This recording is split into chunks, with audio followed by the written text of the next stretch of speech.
All right, Smoke and Mirrors, episode 39. This is Rob, Dave, and Triz. We are talking through all the streaming, film, and entertainment news from the week. And we are here. How you guys doing? Good. Yeah, good. It's the last episode before a little hiatus. I know. So we're going to take a week off, and then we're going to be right back at you. You're going to take 2 weeks off. You got to quarantine for 2 weeks. Yeah. Ooh, it's almost perfect timing since I fly out next Sunday. Mm-hmm. Oh, yeah, true. Sunday. All right. Well, we'll handle that when it gets there. Might do some more reflections or something like that. See what's out. Justice League's out. Bloody Falcon and the Winter Soldier's out. First episode. There's something else that's out as well. Could be some good content there. I'll work on something. Batman vs Superman. Yeah.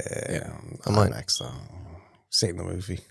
I might need to hide away for 4 hours when I'm down in Melbourne and watch fucking Justice League or something. I don't know how you're going to do it, eh? I wouldn't be able to focus on whatever's happening at the time. I would just... See me just drunk as fuck. Just vomit on your phone. I got that day off as well. Do you? Oh, nice. That Friday. Yeah, because it comes out the 18th here. Yeah. At 7 or 8 p.m. or something like that. On binge, though. Yeah, but it'll be out on the Max. the Max. Got to take it to the Max. Oh, the 18th. Yeah, that's the Thursday. Premiere for the movie, though, is the 15th. Is it? So we're going to get those emails, reviews? Emails coming out or being sent out. I've seen posts. How do you get on that list? Who gets to review it early? You got to be a reviewer. Okay. Well, we technically review. We do. Maybe we should just appeal to the board to Get that tick. sign us out to HBOMax 15th. Here we come. I think we just need to write to them. Yeah. That's weird. If you just ticked a box, paid $35 or something, I wish you could just get the pre-release shits. Yeah. I'd like to get the Oscar screeners. I do. Kicking it off with streaming news. Netflix has snagged Parallel. Yep. So this is coming from the writer of Source Code. And what Parallel is, it's this man and woman heist team, basically. They're criminal, but they pull off heists in alternate dimensions and parallel universes. Yep. And they kind of get found out, and then they kind of go on a run through all these different parallel universes to set things straight. Yeah, it's weird. It's weird that he stayed in his source code bag. Yeah. I like it, though. It's some good sci-fi. Netflix hopefully does it well. Because I'll talk about it in Coming to America. I know. So we got a Terminator anime on the way. So from the scribe of the Batman, Mattson Tomlin. Yeah, so she said that, is it a she or he? I thought it was a he. I don't know. He's Norwegian or something like that. He's got the... I don't know. They said that they, there's so much you can do in that Terminator universe, I want to call it. It's not really. No. Yeah. It's just attempts. Yeah, it's attempts. And little tag-ons. Yeah, badly. It's basically a remake every time when you think about it. Yeah. These are all the course corrections. Yeah. But if it did do that, I wish it went back to the start and then back to the start every time. Yeah. Kyle Reese stayed. But then you can't redo Reese. Why? Reese is alive in a what's his face in an alternate universe somewhere. I know, but then Reese, not the Reese, not that Genesis bullshit, but Reese, he actually did that shit. Yeah, but I'm saying we're not going to get the Michael Biehn Reese. No, and that's the sad part of it. Even though I kind of enjoyed Jai Courtney there. But yeah, Mattson Tomlin said, if you know me and my work, you know I take big swings. I was like, where were these fucking big swings in Power? Really? Big swings? Big swings. He's remaking Batman. I know. There's nothing big about it. He's going to take a big swing, though. What's he going to do? Ooh, Batman's a detective. I've seen that already. Fucking. He's gonna Batman's a tortured soul. I've seen that too. He's gonna do lo-fi Batman. Oh, that's God. the big swing. I've seen that too. fucking Michael swing. Keaton only had the fucking gun That's all he should have had. and the pellets. Yeah. That was it. And a jet. And the hang glider built into the cape. That came later though. Yeah, that's true. But on some G shit, like Keaton kept it 100 with that fucking Batman, man. This is the best Batman. Keaton Yeah. real. Yeah. Fucking the best Batman. It's only for me, he is the best Batman. That's why I'm excited for Flash. Yeah. It's Keaton more than Affleck. Yeah. Even though I want to see more of Affleck. But there's a fucking Keaton brings something. Yeah. It's fucking tip top, mate. It's that scowl of his with the smile, the scowl smile. And his voice was better than anybody else's. Yeah. Yeah. I think he perfected the whisper. Yeah, the rasp. Yeah. Eat floor. High fiber. Eat floor. Yeah, he sounds more like that voice is Conroy. Conroy, yeah. Yeah. Yep. So still sticking into like animated fare, but Tom and Jerry actually had a really big opening.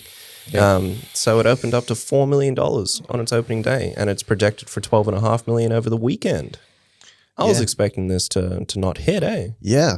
What was also a surprise was the audience score, which was A-. Wow. A-. I saw people post up, I didn't want to watch this movie with my family.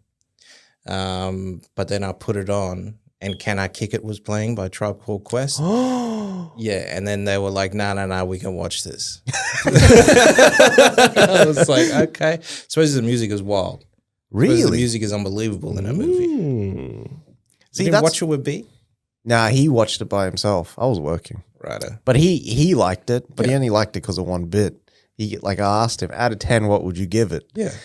Even though I don't like ratings, but I asked him out of 10, he was like 6 out of 10. Then I asked him, why did it lose 4 points? And then he just I give it a 10 out of 10. This guy only wants the easy reviews. So Mike Tyson responded to Hulu. I didn't know they were making this. Yeah. Me neither. I only knew about the Jamie Foxx one. That's right. I didn't know about that Hulu had rights in any way to make a sort of biopic. They don't, because he's a public figure. You don't need the rights. That's why you can do an unauthorized biopic of Mike Tyson. That's why. So You don't want to, because he's a public figure. So the Michael J. White one, was that authorized? No. Wow, and that was HBO. No. Yeah, that was HBO, and the what's his face? It's one of the biopics that he likes the most. Tyson. Okay. Yeah. Oh, really? All right. Yeah. He says it in one of Joe Rogan's Interviews with him. Yeah, that's really good. I like that one. Wow. Mm.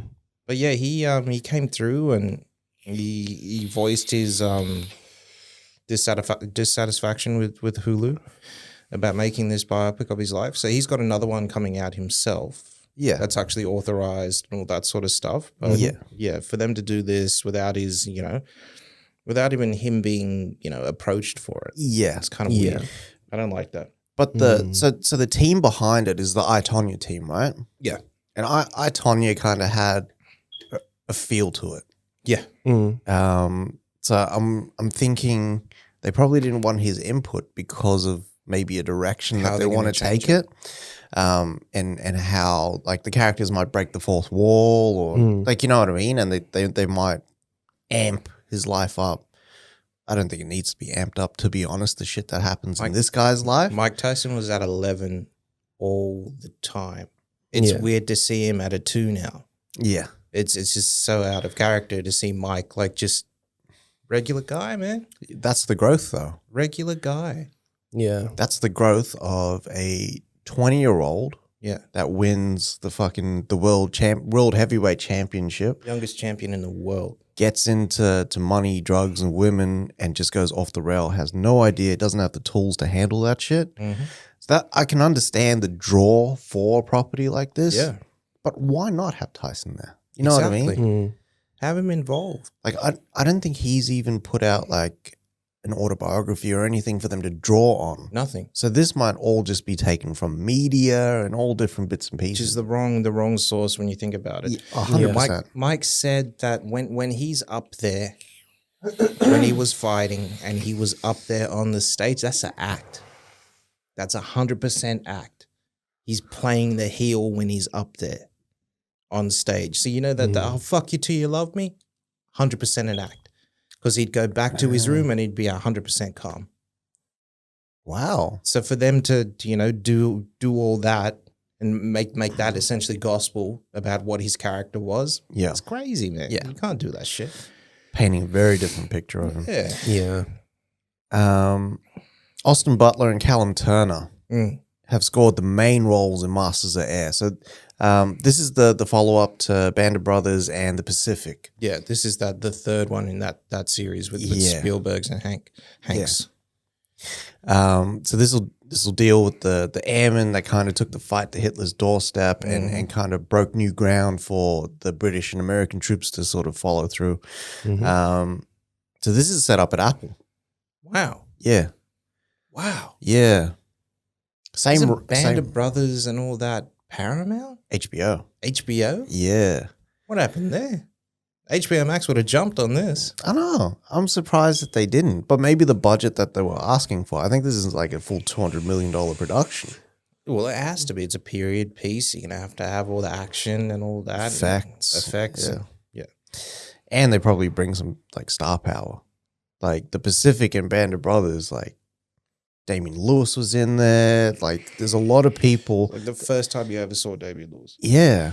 And I thought he was American the whole time. Yeah. He always does this. And then he Jonesy. switches to Jonesy. And Band of Brothers. That's too good for that to be in. I always think the British accent's the accent that he's putting on. Yeah, because you hear him in bloody what's his face, the new show. What's it called? Billions, and he's American. Flawless, eh? So you can't beat it. It's unreal. It's weird when a Brit does an American accent and it's flawless, and then you can tell when an American's doing like a British accent. Oh, that's the worst. Shout out to Keanu Reeves. My name is Jonathan Harker. This is the worst thing in the world. It's fucking gold that you bring it up because Vanity Fair literally did a YouTube video on Brits talking about American accents. And then them and commenting on Americans doing Brit accents, and they're just like, it's terrible. But then on the flip side, when you get a Jason Statham American accent, It's the worst. you might as well not put on the accent. But they stopped it after a while, right? Yeah. So initially, like he was doing the accent, and then they were just like, Jason, stop it. enough. All right, your character's British. That's what we're going with. Your character's British. I love how sometimes he can just be an American citizen with a British accent. He's a man of the world. That's when they're like, he worked for Interpol or something like that. Like the backstory like fills all. It's dumb shit, man. Like, So with Netflix, they've on their acquisition deals, they've actually picked up the Ice Road for around $18 million.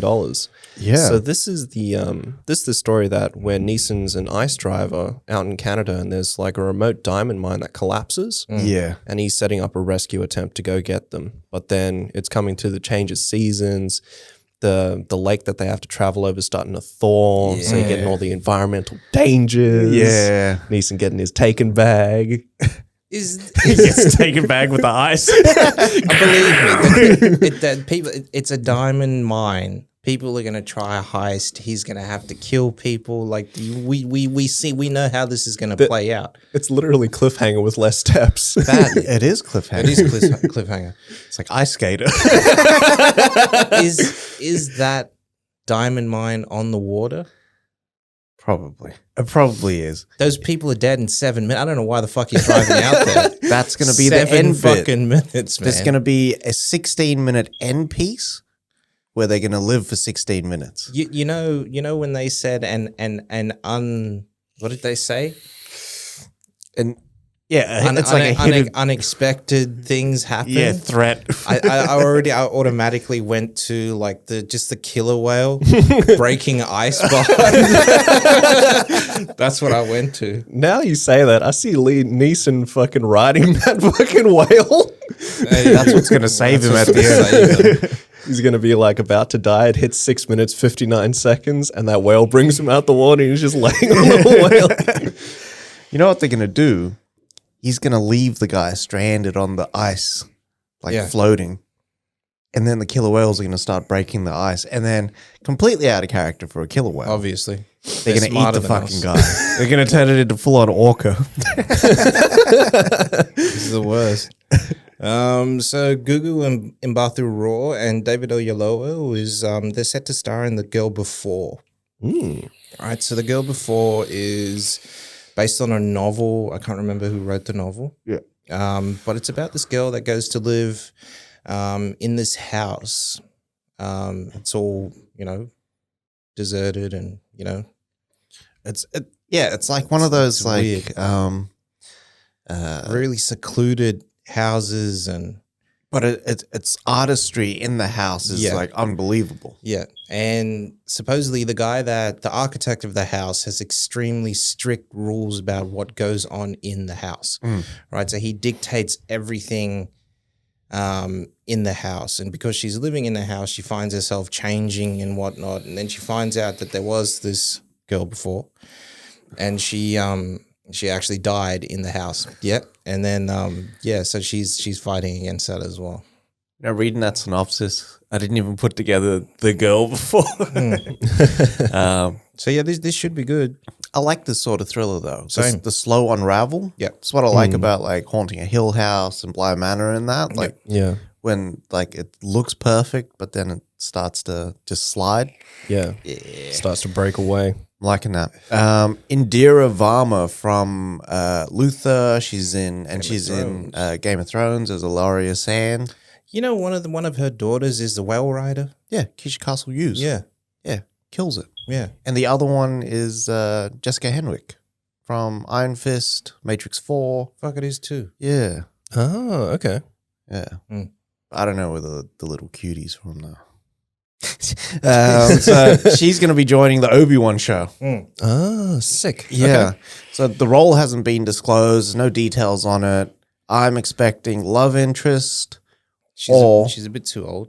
potential villain. But like She's a bit too old to play the love interest. Oh, maybe for Obi Wan, but I'm seeing her as what's his face, Shmi, that'd be cool if it was young Shmi. young Shmi, Because Hayden Christensen is showing up in this. that's right, Mm.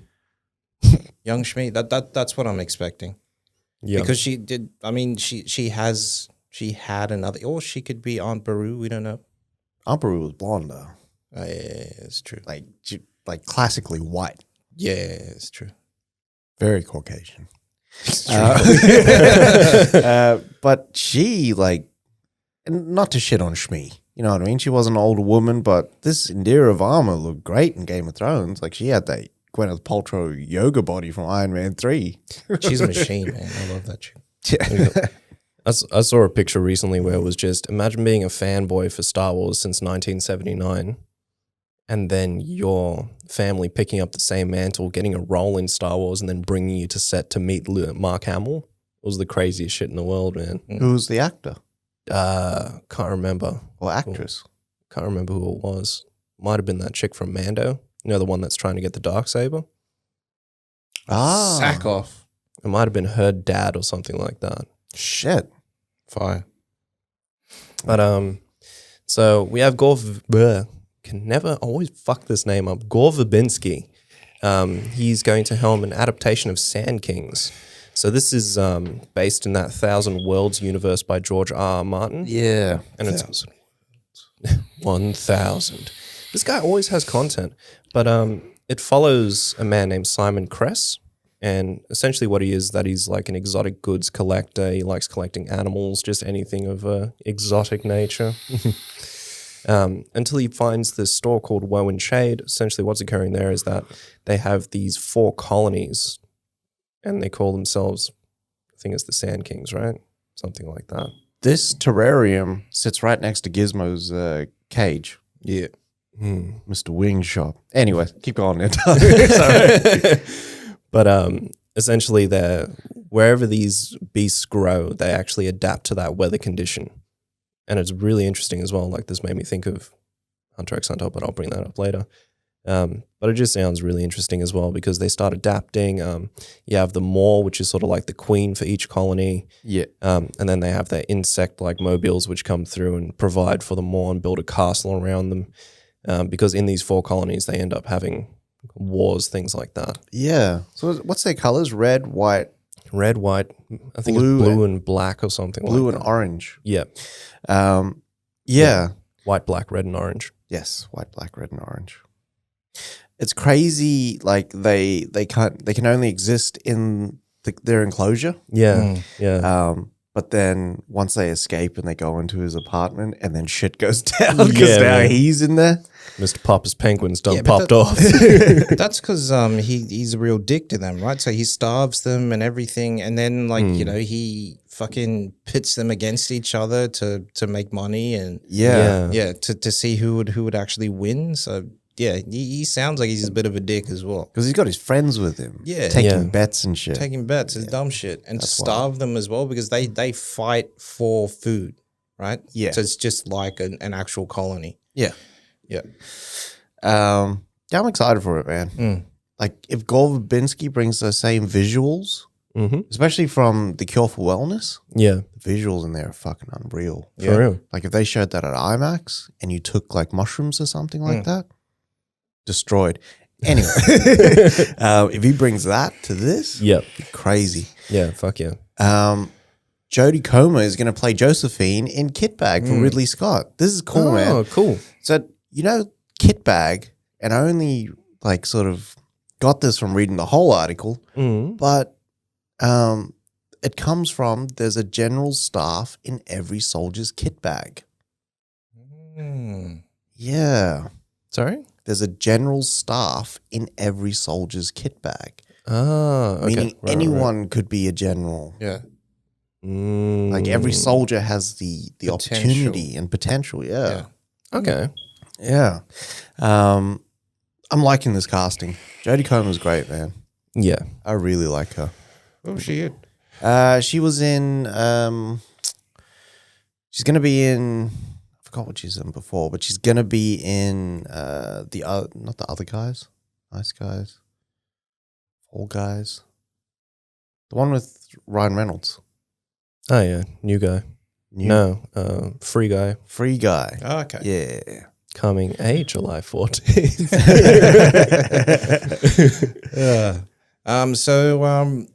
Bob Chapek was talking about release schedules, right? And he's come out and stated that they will not go back to the 90-day release schedules, right? They in the article they speculate that Disney could do the 3 weeks and then utilize their Premier Access platform and then release it for $36, which is fucking crazy a pop.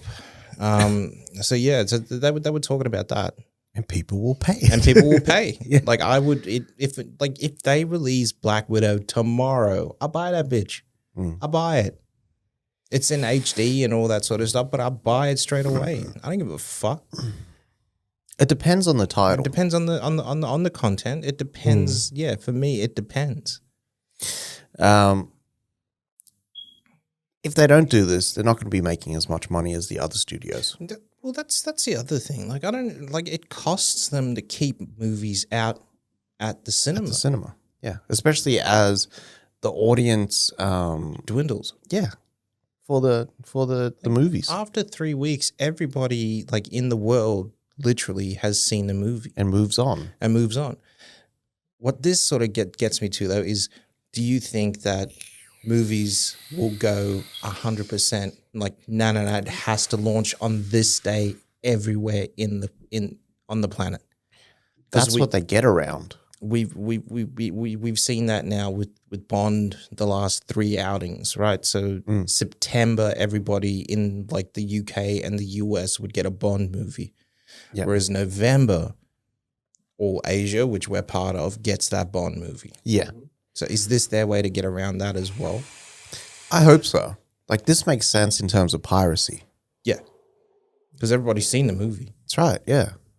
Or we'll pay for it. Yeah, yeah. So the IMAX chief as well was talking about the shorter theatrical windows too. Right? So he was saying, like, for IMAX, because they only do, maybe 2 weeks they'll do. Like that's their run for a movie. Yep. They'll it doesn't he said it will bring more people to the cinemas. And like that's the way that, he sees it coming back. I think IMAX have a platform coming out anyways. Yeah. Well, it makes sense. They started releasing their movies with 4K IMAX content, so yeah, of course they're gonna have. I'd pay for an IMAX channel though. Yeah. See that Michael Jordan documentary? Yeah, That was unreal. in 3D. Hell yeah. I would literally like get that subscription for IMAX and then watch all the Batman shit all over again. Like I'd watch every single like test they put up. Yeah. Watch all that shit, man.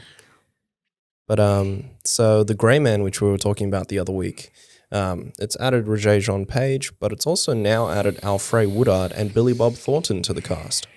Yeah. Joking. No details on who they're playing though. Still undisclosed. I reckon Billy Bob's just going to be another CIA type analyst dude in there, discuss everything. Same with Alfrè Woodard, probably be the head of the CIA. Yeah. As long as he opens a door and then just shits like in Fargo, I'll be happy. This cast is getting good though. Oh yeah. Yeah. Really good. Potential Bond, like sort of serial, they're saying. What do you call it? Well, with a name like Court Gentry, it sounds very regal, like James Bond when you think about it. Yeah. Yeah. I'm excited for this, man. Same. Because it's Gosling and Evans, right? Yeah.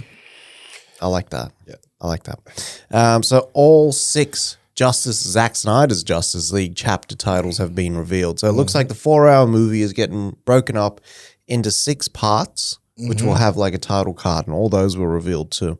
So the titles of each chapter are Part 1, Don't Count on It, Batman.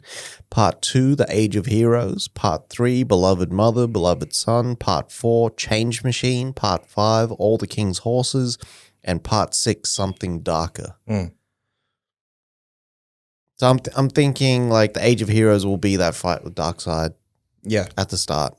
Beloved Mother, Beloved Son is Clark coming back. Yep. Change Machine. Well, Beloved Mother, Beloved Son is it's not Clark coming back. It's Cyborg's story. Because that's where his mother dies in that car crash and he gets all fucked up. Yeah. Change Machine might be what's his face. Soup. All the King's Horses is obviously them coming together. Okay, yeah. Yeah. And then Something Darker might be that nightmare sequence. Okay. Okay. Yep. Might be that end battle and nightmare sequence. Because you see the end battle in there. You see Superman fighting. Yeah. And helping Batman up. And helping Batman up, yeah. And then realizing that something else is coming. So Darkseid is coming. Yeah. And the don't count on it Batman is him getting the League together. Okay, yeah. Because that's essentially what's his face? Aquaman, right? Don't count on it Batman. Yeah. Can't wait. 2 weeks. 2 we'll weeks, be there. man. All right, so Elsa Pataki and Luke Bracey. Is this the O from what's his face? Transformers. Luke Bracey. You know Transformers, the first Marky Mark one? Is that Luke Bracey? Nah, that was someone else. Anyway, so they're set to star in this movie called Interceptor, right? So it's one of those military sort of fucking movies. It sounds like the other one that what's his face did, Sam Hargraves. Fuck. Extraction? No. Extraction. Yeah, it sounds like Extraction, but with women. Does it? I thought this was like a full nuclear. Yeah, attack. she's on a base and she has to track down what's his face, but then I don't know. It just doesn't sound too appealing. As long as the action's good, I'll be there. So this is co-written by Matthew Riley and Stuart Beatty from Collateral. Collateral. And I think Matthew Riley is directing this one as Yeah. well. So he Oh, nice. wrote like Scarecrow and the Eight Wonders of the World. Yeah. He's got like a book series with his just goes on adventures and he's like dangerous. Like he's like a military operative Indiana Jones. You know how fucking good that Scarecrow book's meant to be? It's meant to be like fucking amazing. And Ice Station is apparently like if they did it, would be unbelievable because there's like aliens and monsters and shit on this ice station, and that's like Scarecrow's the character. That's his call sign. It's getting spooky out here. Scary hours. So we have news on Spielberg and the Duffer Brothers coming together to make an adaptation of Stephen King's book, The Jaunt, and it's going to be named The Talisman. The Jaunt. I know, right? The Jawl. The Jaunt. What this one's about, it's about this 12-year-old kid named Jack Sawyer, and his mother's slowly dying. And he hears about this thing called the Talisman. It's like this super powerful relic where he can use it to actually help his dying mother.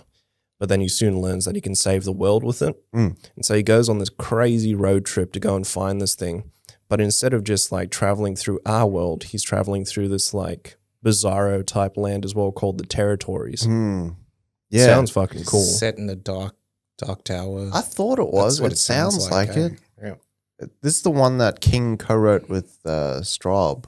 That's what it sounds like. Yeah. It sounds like they go into, what do they call it? I want to say Outworld, but that's Mortal Kombat. They call it something. Yeah, that's what this sounds like. Yeah. Because have you guys like read through those Dark Tower books? No. In one of the books, because obviously fucking the gunslinger's going through different worlds and shit like that, or at least he's learning about different worlds. There is one with a boy who finds that tower and finds him, and they start communicating like that. Isn't that just the movie? Wasn't the movie that? I haven't watched the movie, man. It sounds like it. Because in the movie, it's the boy and him. Yeah. Boy. I like the movie. I need to check it out. Don't hate me. Get out! Green Lantern may be filming in April. So this is the series that HBOMax is putting out. Yeah. I think this is a rumor, though. I don't think this is solid. We haven't heard any casting, nothing. Like there was no news ramping up for this. So hopefully it is happening because when it was sort of on the cards, it was Jeff Johns that was driving it. Jeff Johns, I think, is getting phased out of Warner. Okay. Yeah.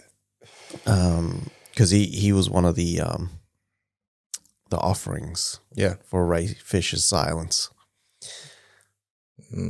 We'll see. Hopefully it goes ahead and it's good. I just don't see them doing it right now. Same. I think it's too big a property for them to do on TV first. Yeah. I think they're waiting to for what's his face? For John David to finish up whatever he's doing. And then he's going to be... But John. weirdly, Jon Stewart was not included in the possible lanterns that could show up. Because they're probably keeping Jon Stewart for a movie then. Hopefully. You mothers. And that's it for streaming news this week. Who's kicking off film news there? All right, so George Clooney and Julia Roberts are set to star. Set up over there at Universal. So this details the story of this estranged husband and wife. They're divorced. Their daughter's getting married, so they need to journey to Bali to stop the wedding. That's it. That's it. That's the details right there. We were there too in Ubud. Yeah. When we went for the Papagooling. Yeah. Yeah. So we have news of Winston Duke, who's going to play Marcus Garvey in Amazon's A Marked Man. He was a black nationalist as well as a very active, what's the word I'm looking for? Activist is the word I'm looking for here. Yeah. Yeah, which is really good casting. I fucking love Winston Duke. Same, man. So this will be really interesting as well. So this one, it's about a CIA agent who actually infiltrates Marcus Garvey's UNIA. Mm-hmm. Yeah, and then Is that the learns about- Nation of Islam? No. No, Okay. don't think so at least. But yeah, it's a CIA agent. He infiltrates the UNIA, trying to get close to Garvey and work out what's happening. So it's Judas and the Black Messiah. That's Yeah. yeah, I think every movie about like a figure in the civil rights era will try and draw on that. Yeah. Hopefully that's not the case because like there's important movies to be made about civil rights figures. yep.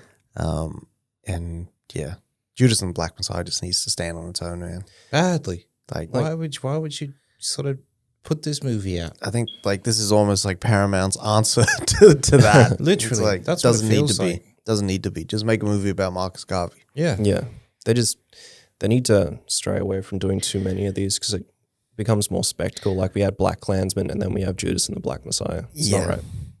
Yeah, actually, that's a good comparison. Red Sonja gets a new writer in Tasha Huo.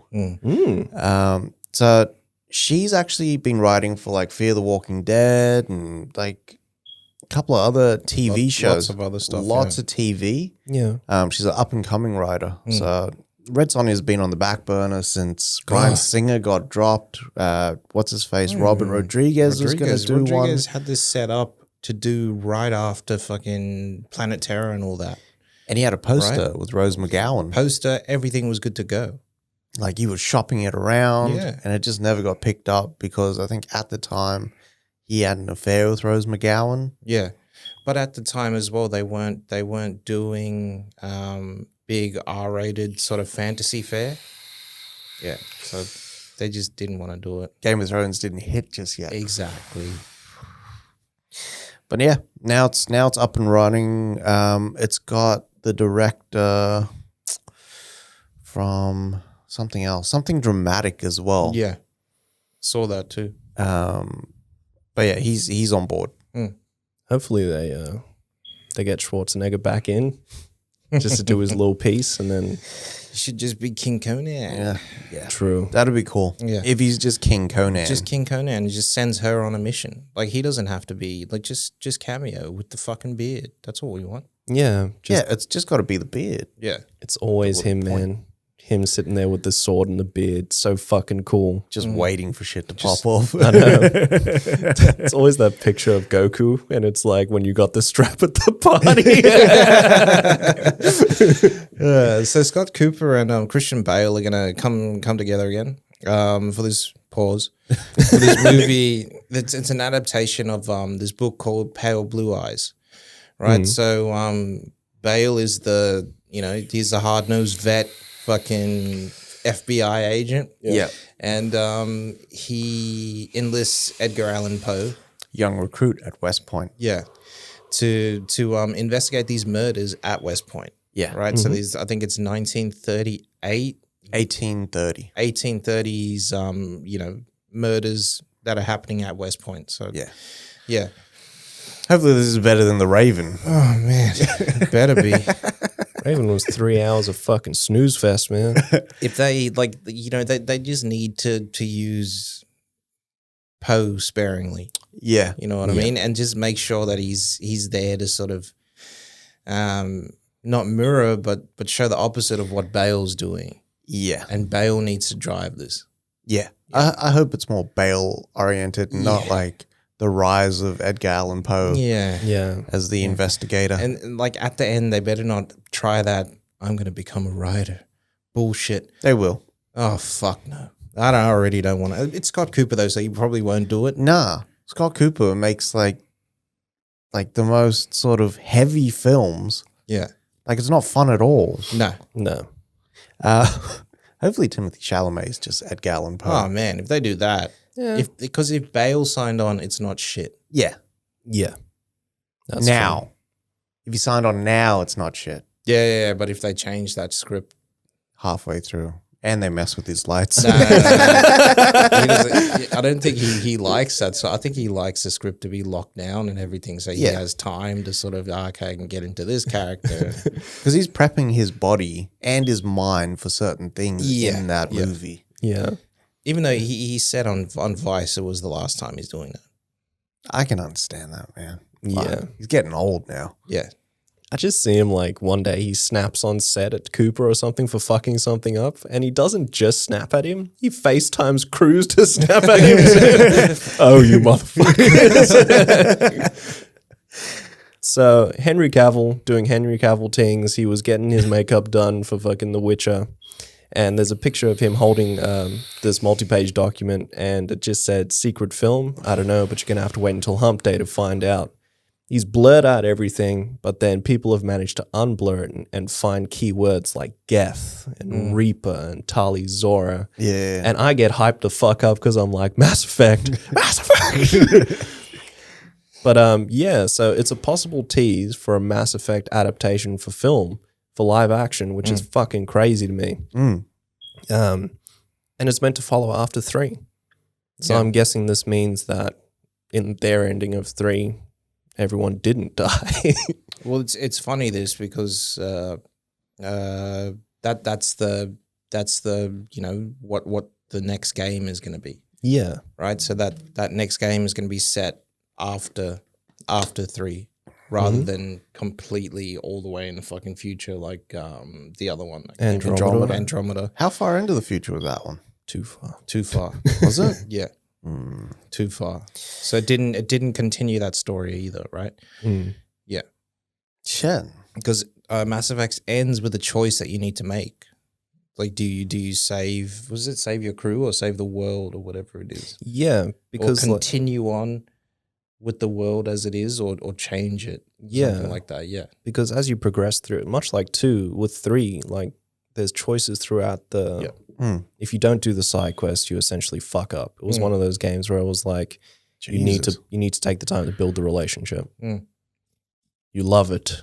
You caress it. Jesus. So Idris Elba was talking on a radio show, and he was saying, like, they asked him, what's coming up for you in 2021? Besides being a very busy man. He is a busy man. I'm a busy man. Because he was saying, like, I'm making some music, I'm like, doing some films, and I'm also shooting the Luther film. So the last time that we seen Luther was 2019, where they released like a 4-episode season. Those episodes are like an hour and a half each. Are they? They're long. They're mini movies. Shit. Luther is a long show. That's how they do it. Pause. And so where Luther ended, spoilers, if anyone, I haven't even watched it, so I kind of spoiled it for myself.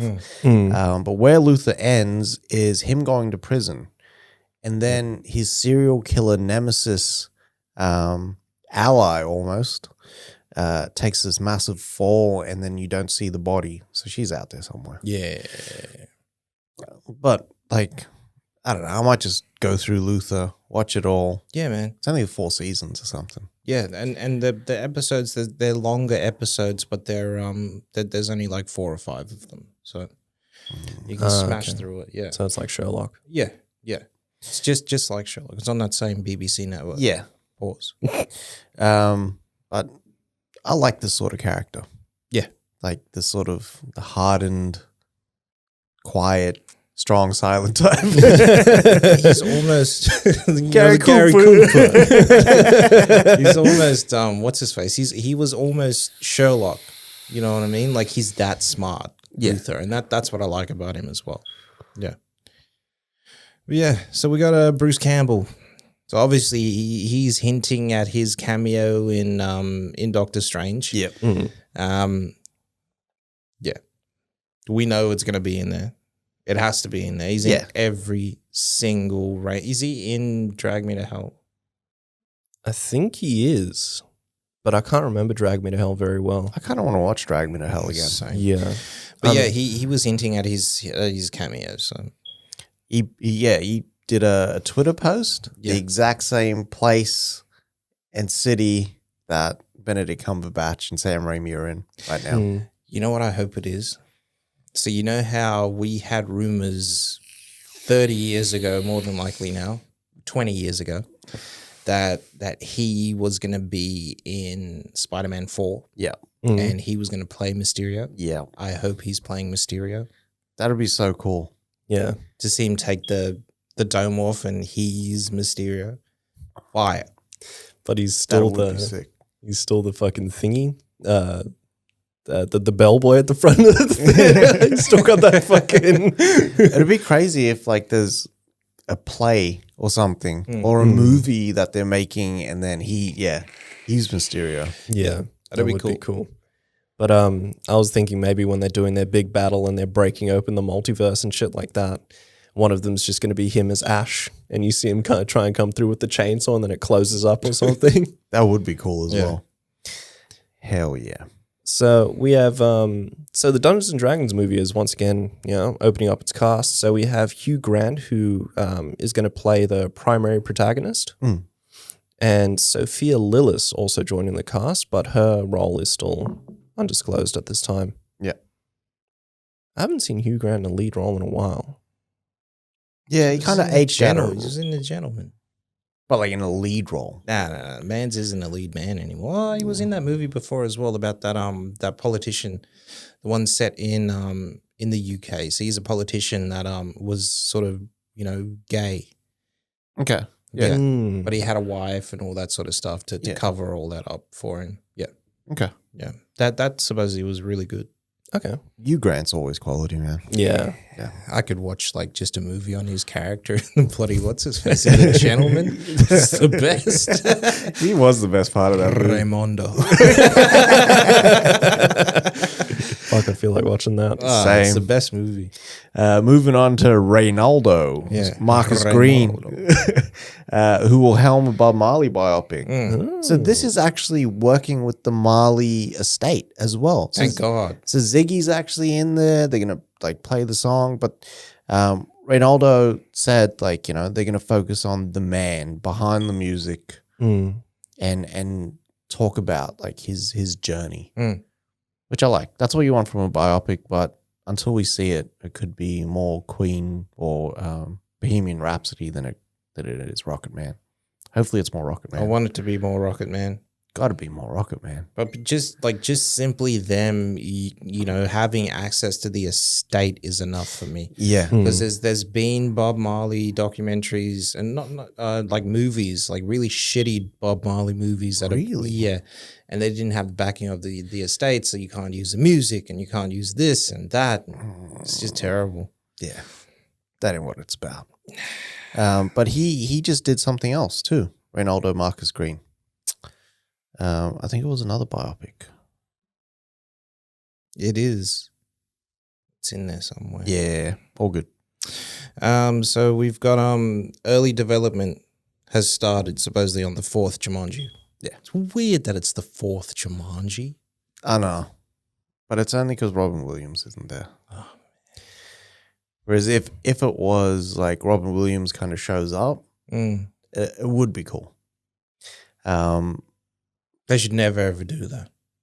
No. Nah, they can't put a digital Robin Williams. Never ever do that. No. I don't. Yeah. I'll boycott the fuck out of this film if they try that shit. Yeah. Well, I haven't even watched the third one. I haven't watched the next first level. one. Really? I actually enjoyed that one. Welcome to the Jungle. Welcome to the Jungle. Yeah. Shit's is funny, man. Yeah. It's actually all right. Yeah. It's really, really good. I never would have thought it either. Yeah. I thought it was going to be trash. Same. So, like, when you go in there with the trash spectacles on, but then it actually ends up being fire. Like, hey, that's actually all right. Yeah. Like, The Rock is really good in there. Yeah. And he's obviously his chemistry with Kevin Hart is like off the charts, man. Kind of what drives it. And actually, Nick Jonas is all right, too. Yeah, he is. Oh, wow. Yeah. Fuck that movie. He got schooled by, what's his face? He kind of had to, right? Who? Nolan.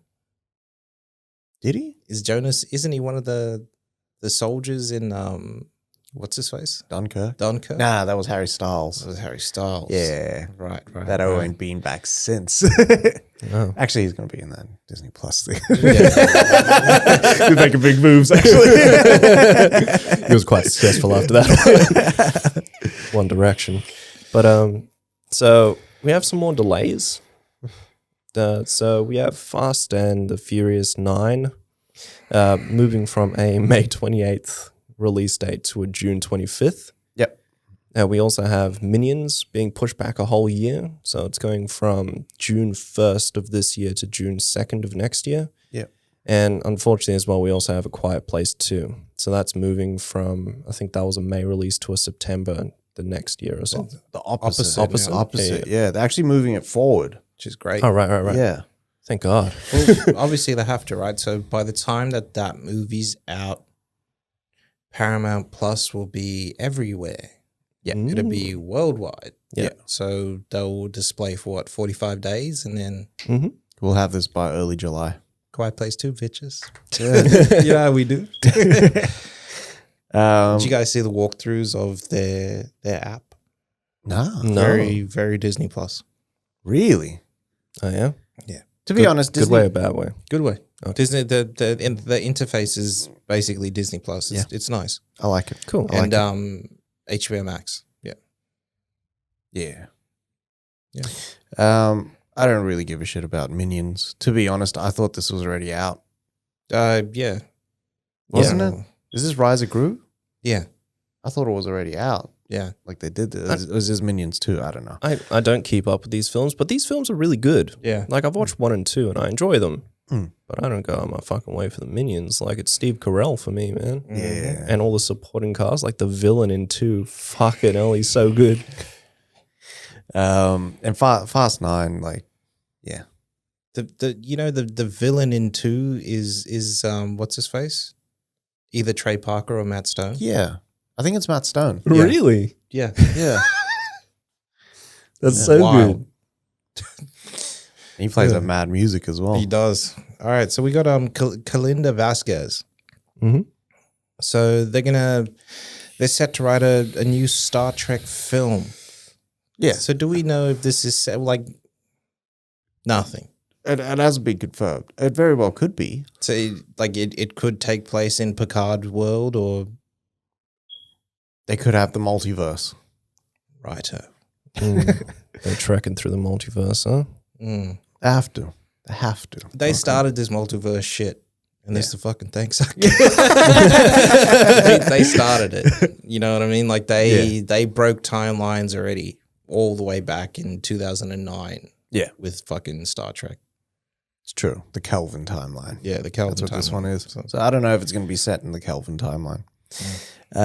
So Derek Kolstad from John Wick fame is looking to do a live action version of the anime Hellsing. Yeah. He was saying like, my brother introduced me to Hellsing years ago and I've just been obsessed with it ever since. So Hellsing is about Alucard, which is obviously Dracula. Backwards. I don't know how they got the rights to that. Maybe when they call an Alucard. Well, they can said get it away with in, 1989 for, that's the name of Dracula in Symphony of the Night. What's it called? Yeah, Castlevania Symphony. Yeah. Because it's Dracula's son, Yeah. Alucard, yeah. Because he's the reverse of him. But it's just weird that they can actually use that name, right? Because that's the very first time you saw it. And then only later do you realize, oh, fuck, that's Dracula backwards. Like, Yeah. yeah. The reveal of that. Yeah. But the shit still hit nice, though. It does. There's no details on like the casting or anything like that. It's still very early. I'm pretty sure Kolstad's like working on this when he gets time Fucking away from John Wick. Squirreled away right now. Yeah. After writing Nobody. What's his name? Nobody, John Wick 4, I think John Wick 5, because It's a treat. He did a whole treatment, right? So you'd have to do the next 3 films. Or whatever. fuck. Yeah. But yeah, hopefully this should be good. But yeah, it deals with Alucard actually working with Van Helsing's great-great-granddaughter or something. Yeah. And So them dispatching foes around the world. this one's cool because it's almost like Alucard he's not a final straw to when shit goes down, but he's part of an agency where he just goes in to fuck shit up if nobody else can do it. Yeah. And it's guns, it's explosions, everything, because Van Helsing's bloody granddaughter just carries this fuck off sniper rifle and rocket launcher with her. Jeez. So this moves into his like Kolstad's fucking bag real easy. Okay, so it will have like guns and shit like that. ballistic weapons. Yeah, Is it set in our time, right? Mm. I believe so. Yeah. Yeah, It's it is a recent modern time. day. Yeah. Yeah. Mm. All right. I'm, Yeah. I'm excited for it. Yeah. I wasn't a big fan of Death Note, but I love the aesthetic of Death Note. Yeah. I just love that it was what's his face. Different. Yeah. Defoe killed that shit. Yeah. Speaking of killing things. So we have Devon Sawa, and he's joining the Chucky series, but it won't be his final destination. You know what I'm saying? Jesus.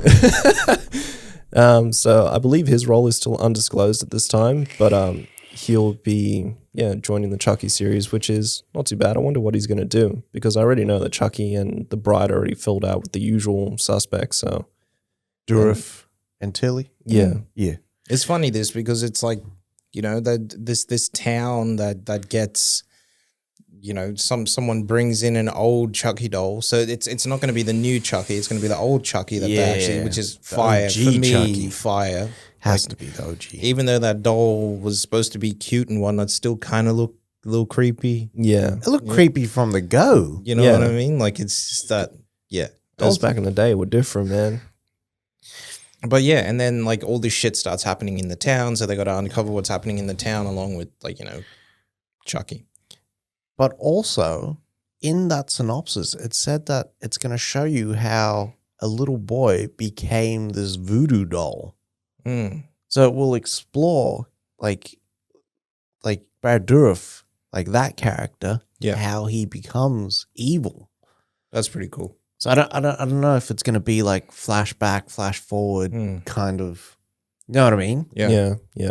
Mancini will do something crazy there. Yeah. Yeah. He was a producer on Hannibal. Really? Yeah. I remember seeing his name pop. I was like, that's the guy. So we got some new cancellations here. All right. So Allegedly. T.I. has been dropped from Ant-Man 3 for alleged sexual assault allegations. Him and his wife. Him and the wife, yeah. This was weird because it's like kidnapping. Yeah. Like they apparently took women hostage. There's like 7 or 11 women that have come forward and laid allegations on both of them. Forced them to ingest drugs, sexual abuse, physical abuse. Yeah. This is scary shit. This is like it's weird how R. Kelly, like they did all this like sort of investigation and basically killed his career and everything. And T.I., I think was one of the most vocal people about it. Yeah. To only hear that he could be part of it. I am not going to cancel him until I like hear something official. For me, it just doesn't. It's really out of character for T.I. for me, because of like, you know, him being an activist and all that sort of stuff, and you know, like it just doesn't sound right. So supposedly they're saying that, you know, they released a statement and said that it's completely not true, right? And they have proof. So I don't know. It's weird when you delve into this story. Like all this came up from like an ex-employee and all that sort of stuff, and you know, it's just funny. It sounds like they're trying to cancel. Do you think it's that snowball effect where one person comes through and says it, and then people try cash in on that? Yeah. So what she was doing was the first chick. She posted something up on social media, and you know, she was getting women to DM her with stories and whatnot, right? Okay. So just random people would DM her the story about like what happened with her, with them and T.I. and what was it, Tiny, and Tiny, and you know, they'd send the story, and then she'd respond back and be like, "Thanks for all this information."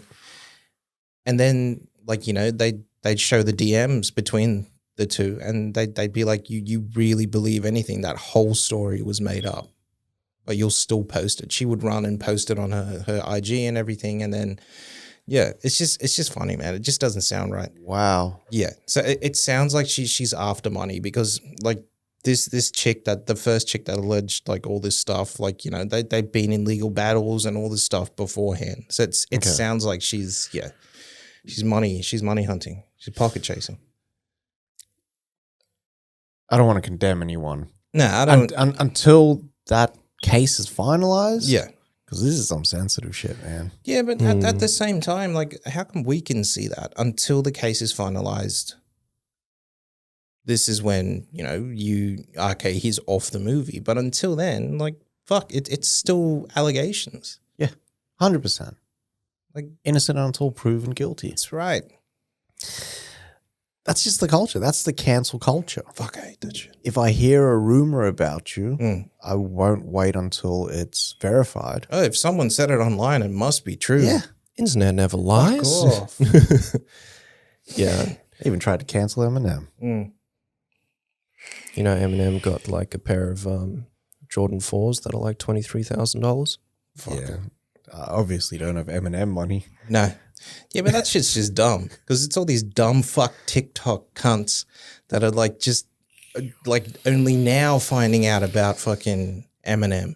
Yeah. We've lived with this shit since the 90s. Go the fuck back to sleep and stop being so fucking woke, you dumb fucks. That should just play. Just ring out across the net. No. Go back to sleep. All right, Not everyone's supposed to be woke, man. Some of you dumb motherfuckers need to stay asleep because you dumb. I think you need to pick your battles. Badly. You know what I mean? Like, there can't be a social justice warrior on watch all the time. For fuck's sake, man. Protecting the realms of men. Jesus. Man, this shit happens all the time. Recently, there was a fucking streamer where he was like, I appreciate that I'm Swiss, but my main language is English. When I stream, I don't want anyone here speaking in another language because firstly, I don't understand it and I need you to speak English. People tried to start canceling this dude because they were like, I don't feel included in his community. I'm like, well, he Don't put watch. out the request. Yeah. Don't watch. Unsubscribe. It's Then not don't that watch. hard. Unclick the fucking button. You won't see the content anymore. For fuck's sake. We're not changing the world just for you. That's what I fucking hate. We're not changing the world just for you. Fuck you. Because you're selfish. We're not changing the world just for you. Yeah. This is the world that we fucking live in right the fuck now. That's why, 100%. like, And it's not online. It's real. Yeah. It's real. this is why it shouldn't be cancel culture. It should just be entitled culture, to be honest. Fucking badly. It is. We just need something to fucking complain about. Let's just complain. My opinion matters. Yeah. No, the fuck it doesn't. Shut the fuck up. It's the rise of Google. It's too much information out there for us. This is like people are like, I read this article like saying that you're a shit person. Yeah. Well, if you look for it, you're going to find it. Oh, yeah. Oh, yeah. You know what I You mean? can find it if you're looking for it. How many times do you see clickbaity articles like the truth about Jessica Chastain? I know. It's like, she was a Girl Scout. I know. Ooh. She overpriced them on those cookies. It's like fucking YG when he beat the shit out of that dude. And you don't realize that this dude heckled him for like an hour straight after he didn't get a fucking photo. Wow. Yeah. That's shit fans, my friend. This is true. That's toxic. Toxic as fuck. And that's it for for film news this week.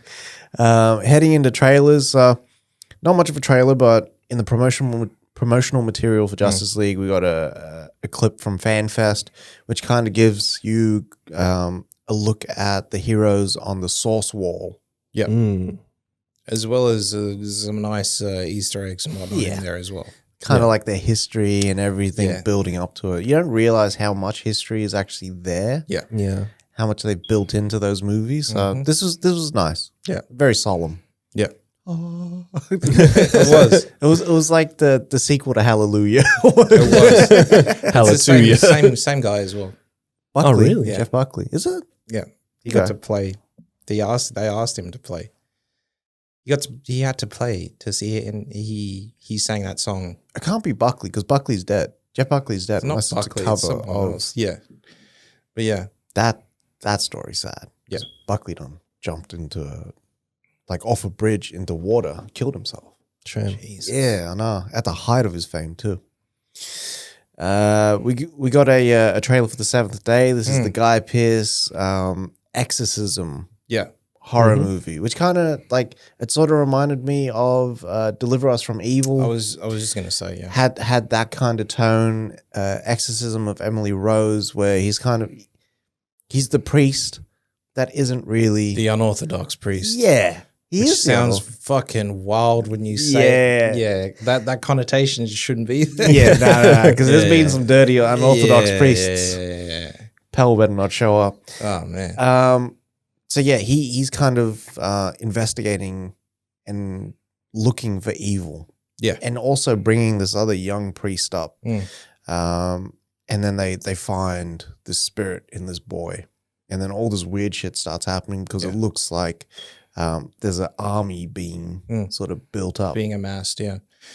It looks like they had that Guy Pearce for me would have been perfect as Constantine. Fuck yeah. Yeah, you would have been. Perfect. Yeah. That's the casting you gotta make. Fuck. Yeah. Like he's blonde and everything as well. Yeah. Let's just do that. And dude's in shape. It's always. Straight up, man. Bodybuilder back in the day. Yeah. We got a trailer for Voyages as well. So this is Ty Sheridan, and it more than likely it's just a cameo. But what's his face? The Penguin's in there. Colin Farrell. Yeah. Johnny Depp's daughter. Johnny Depp's daughter's in there. Yeah. So it details the story of it. They look like they're leaving Earth to go populate or something like that, but they've all lost feeling.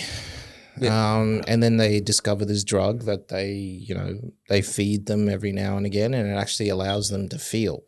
Yeah. And then it just they get access to the drug all willy-nilly, and then it looks like they just it's a fuck fest on that ship. Yeah. Looks like it just turns into schoolies week. Fucking chaos. Fucking uni games, mate. It's a regular fucking Florida Saturday. That's what it looks like. But it's hypersexualized. Yeah. A lot of biting lips in the trailer. Yeah. Yeah. It's like cold sore afterwards. And lots of violence as well.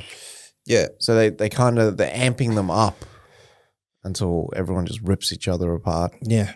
Could be the ship that ends up being the Event Horizon or something like that. Well, for me, I see Colin Farrell being an older Ty Sheridan or some shit like that. That makes sense to me. Yeah.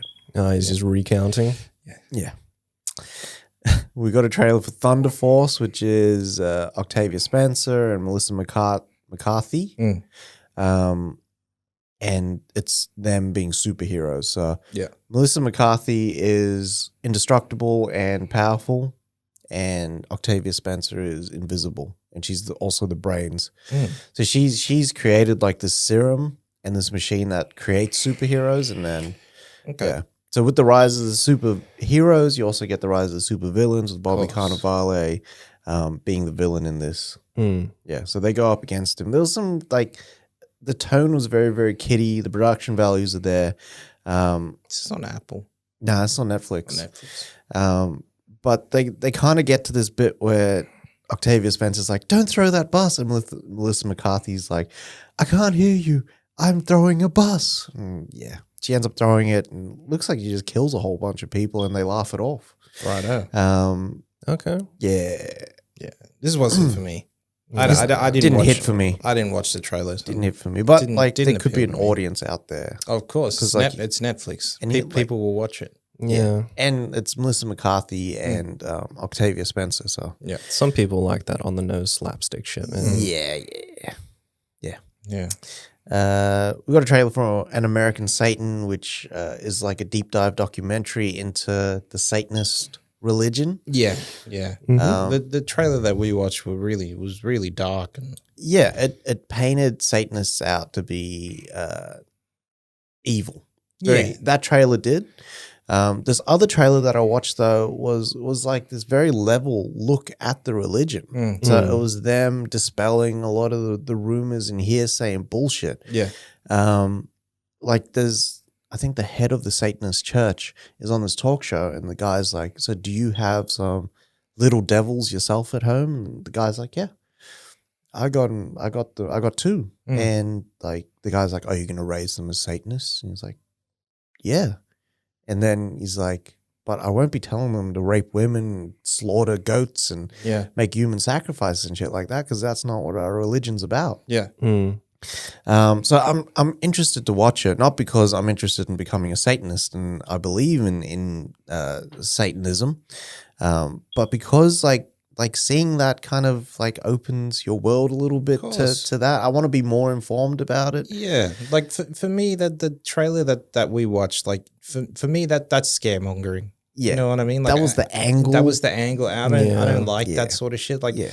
For me, I would because you can't have a large scale church that's like that. You know what I mean? In the fucking the bowels of some earth, and you know it's all like sacrifice and fire and dark like, rooms and shit. That shit doesn't make sense. Yeah. Like if it is like supposedly they have a Satanist Bible and everything. Yeah. If it is the way that I think it is, it's more than likely exactly like the Bible that we have now. You know what I mean? Like. It's not the Constantine Bible wrapped in like black blood. It's not that. It'd be something completely different. When he was, if you believe in the Bible and everything, he was literally just a fallen angel. Yeah. So I mean, he had been taught by God, but disagreed and figured Earth should be run a different way. Yeah. You know what I mean? He wanted to take over as CEO. So God said no, apparently, allegedly. And, he came down and tried to carve out his own sort of little place on Earth. Weirdly. And again, I'm going to say this very clearly. I'm not a Satanist, nor do I like promote that shit. No, man. But that sounds like a hero story. Yeah. Like someone that was sort of struck down only to rise up again. Yeah. Sounds very similar to Jesus' story. Well, I'm pretty sure it mirrors. Yeah. I'm pretty sure like everything mirrors. Yeah. You know what I mean? The Quran mirrors. Like the Jewish Bible, I don't know what it's called. Mirrors. Everything mirrors. Kabbalah? Yeah. Is it? I don't know. The Torah. The Torah. Yeah. Mirrors. Everything mirrors. You know what I mean? So it's just someone's take and just looking at it differently. Yeah. Yeah. Yeah. It's a long review. Is what it is. Yeah. It's a long review of times back then. Like that's all it is. Yeah. With like stuff like this, I love watching these because it helps me to add perspective and understanding for these situations. Yeah, and I 100%. I think that's what we need more of. 100%. They're allowed to be around. Yeah. You know what I mean? Like they're not doing anything crazy. It's your world, baby. It's your night. This is your night. I just want to just go straight into Kiss the Ring. I put it on right now. And then the last trailer for the week. My man. Fucking great. Yeah. Yeah. So we got our first trailer for Amazon's Without Remorse. Fuck yeah, man. This is the Michael B. Jordan starrer. Fuck, I'm actually disappointed this is not coming out at the movies. Yeah. Same. I think this would have been the shit at the movies. Yeah. Fucking oath. To actually see like an action movie on the screen. Yeah. And the goods are behind the camera. Oh, like, man. Solima that's my guy, man. And also Taylor Sheridan. And Taylor Sheridan. Fuck. That's all I need. It's That's the dream team for me. Especially like this sort of movie. Oh man, Yeah. all you need then for me, like complete dream team. You'd have Sheridan, you'd have Solima, and then you'd have 8711 doing all their action, and then I'm set. Like, okay, cool, yeah, I'll watch that movie. Fuck yeah. That's the Okay, military no, movie that's- waiting out. Yeah, that's the one that we want. If they bring that to COD, Oh man, that'd be fucking unreal.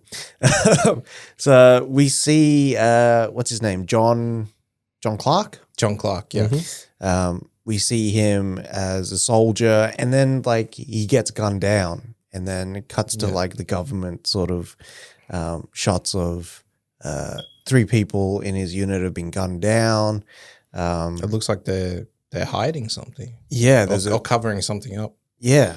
Yeah. There's like a threat, and then like John Clark gets shot down, his wife dies, and you kind of see that. Yeah. But then you see they better have killed him. And his eyes just open. I was like, I was a bit worried there. Yeah, I was same. like, what's going on here? Yeah. Took this in a different way. I know. But yeah, some of the shots and sequences and shit like that look awesome. Yeah. Like you see him in like Afghanistan or the Middle East. Yeah. On missions and stuff like that, taking guys out. You see him do like, it almost looks like a Mission Impossible 3 type fight where he's like hospital bed and taking guys out. But the exciting bit was when he lights that fucking car on fire. That's unreal. And then gets into the car. Yeah. That was pretty cool. I don't know why he didn't like get in there holding his hand like he burnt the shit out. It wouldn't be that hot yet. Like it takes a while for it to heat up. The fire would be hot, but like you could open the door and whatnot. Imagine you went to go open them shits and he's like, pulls down his sleeve. But yeah, man, the action looks unreal in this. Yeah. It looks really, really well done. That the scene inside his house where they're going to gun him down, it's like very John Wick, but I wouldn't have turned on the torch on my gun. if it's the flash, it disorientates someone. I think that's what they use it for. Hopefully that's it. Because it's like Hit Girl in Kick-Ass. Yeah. But all the lights go out and she's like running around with the flash. Like it just fucks them up. So all you see is flashes. Yeah. Yeah. You haven't played Modern Warfare, have you? The new one? No. They do it in there. Oh, do they? Yeah. With the ding, ding, ding, ding, ding, ding. So good. Sick. I'm excited for this, man. April 30, I'm there. Mm-hmm. And that's it for movie trailers this week. Moving into entertainment news where we've only got one topic, and So that is 2021 Golden Globes. So the ceremony went off. I don't think a lot of people liked it. It was split coast to coast. Amy Poehler and Tina Fey were hosting. Yep. I heard a lot of the jokes fell flat. I didn't watch the ceremony. Did you guys check out it? No. I didn't even check out any of the coverage or No. like wins, like acceptance speeches or anything like that. So like, you know, I'm not going to pass judgment or anything, but I haven't been watching award shows for It was weird like because 20 years now. Same. They said that like most of the UK actors were actually in a theater. Okay. Wow. To watch it and accept it. Yeah. That's sick. So we got some standout winners there. We got Daniel Kaluuya, who won. Was he in the same category as Riz Ahmed? I don't think he was. It was two separate. Just checking now. Daniel Kaluuya, John Boyega won. He wasn't. Nah. Well, Riz Ahmed didn't win either. Was he nominated? Yeah. Yeah, he was.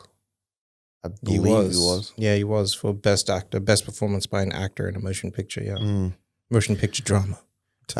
Anya Taylor-Joy won for Queen's Gambit. Sacha Baron Cohen. Yep.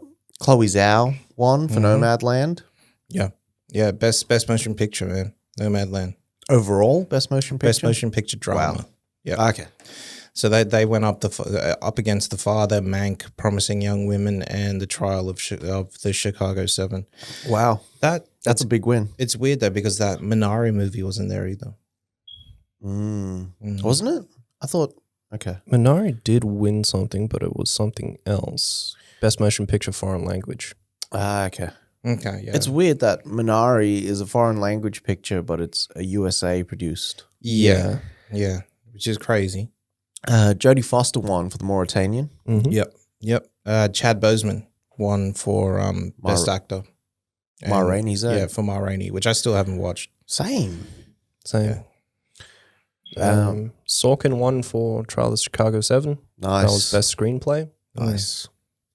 And we also had fucking Trent Reznor, Atticus Ross, and John Baptiste for Soul for best original score. I like that. I like that it was Soul over Mank.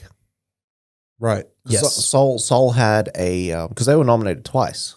They're bound to win that category. But Soul has like the jazzy notes and stuff like that. Really nice. You Really guys nice. know who Score. John Baptiste is, yeah?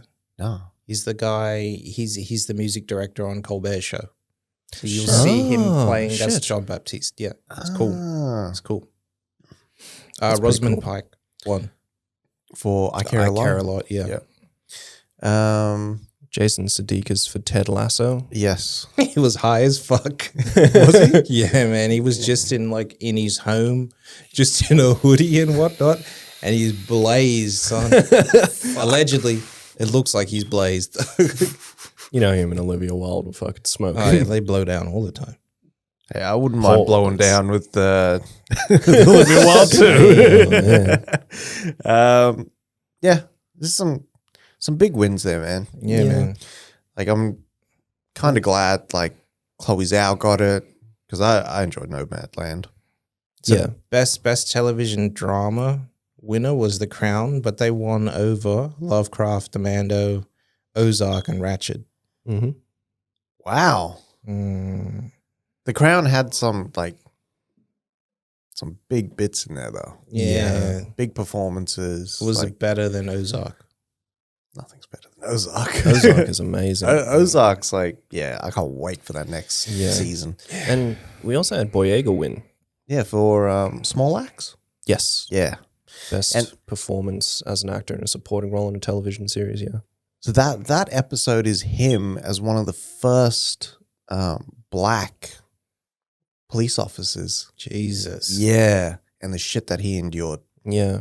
It's Fuck that. wild. from both sides of the fence, from like the police academy and from like his neighborhood and his culture. I need Yeah. to see, like, his role in here reminds me of it does, of his role in Detroit. And I still haven't watched that fucking movie. I've heard that movie's all right, though. Yeah. There's so many movies in the last like 6 years. Yeah. I gotta catch up. I want to watch that Small Axe. I want to watch a lot of things. It's just Hmm. I'm getting there. You know what's funny to me though with Kaluuya though is his role was a supporting role. Yeah, Even was. though, Was Lakeith the main? Yeah, yeah, but Keith was the main. Right. He even was. though that's Kaluuya's movie. Yeah, Kaluuya winning an Oscar this year. Then We'll that see. means that both of us can win Together. because Riz Ahmed is a is a main. and Kaluuya would be Okay. because Kaluuya deserves that shit this year. Yeah. It's unreal. Yeah. Oh, I'm never doubting. Never Yeah. that. Yeah. Like I love Kaluuya's performance. Mm. I felt what's his face? Riz Ahmed's. Mm. I don't know. When you start going into the loss of a sense, like that fucks me up. Especially like when they do the test for Creed's kid. That shit fucks me up every yeah. time, man. But- I'll be crying with Michael B. Jordan. I know. Those silent tears, just the one running down. The runners, The glory, man. the glory hole. That's all everyone ever wants. It's the glory. Yeah. Denzel perfected that shit, man. And I've been in my Denzel bag now for a while. You know what I mean? And it's like the movie, like a Virtuosity or something like that. Yeah. You shouldn't need to act that good in a movie like that, Yeah. right? Hmm. But Denzel does that shit because he's a true fucking artist. Yeah. Yeah. Like whatever he's in, he's gonna give you 100. Yeah. Yeah. Like it's so weird, man. So weird. There was, you know how they do the Hollywood Reporter interviews. Yeah. So it was Affleck, it was JD Washington, Stephen Yeun, what's his face, Mank, Gary Oldman. Oldman, and someone else, because there was 5 there, or 6 there. Mm. Someone else there, right? And at the end of the what's his face, you see him and he's just like, you see Delroy and he's like, ayo, JD, and he's like, yes sir, and he's like, say hi to D for me. And then all of them were like, yeah, say hi to Denzel.